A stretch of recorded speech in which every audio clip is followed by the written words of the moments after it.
She was 7 months pregnant when the sentence split something quiet inside her. She set the grocery bags on the tile, breath hitching, sweat cooling on her back. From the couch, a controller clicked. His friends laughed in her husband's headset. He didn't mute before saying, almost cheerful, "You're getting disgusting to look at. Lose it fast after the baby, or I'll find someone who actually takes care of herself." She smoothed her dress, smiled like nothing cracked, and walked to the bathroom. Under the rush of the shower, she cried, not from shock, but from clarity. 5 years of just jokes, 72 apologies that expired within 2 days, 1,000 tiny moments she had called compromise.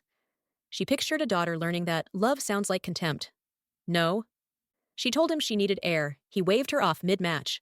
20 minutes later, she was in a budget hotel, lights low, palm pressed to a steady kick. She opened her notes app and wrote a plan. New bank, move direct deposit, copy documents, find a ground floor place, call a lawyer, ask her sister Anne, text Rory, his younger brother, the only one who'd ever apologized with his eyes. His messages swung like a pendulum: confusion, mockery, guilt, control. She answered none. She kept a log, pulled her credit report, and found a card in her name she hadn't opened, a gaming rig bought on debt she never agreed to. Screenshots, dispute filed, lease signed. On Saturday, he left for his father's birthday, whistling.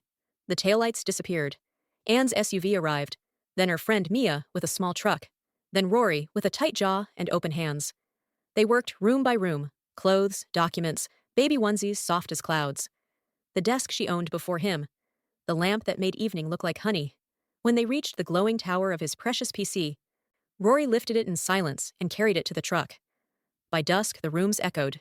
She wiped the counters not for him, but for closure, and left a neat stack on the kitchen table. Filed but unserved divorce papers, a folder of dates, texts, and statements, a small drive with 3 calm recordings, a note. This isn't a fight, it's a boundary. I'm choosing peace for me and our child. Her new apartment smelled like fresh paint and rain.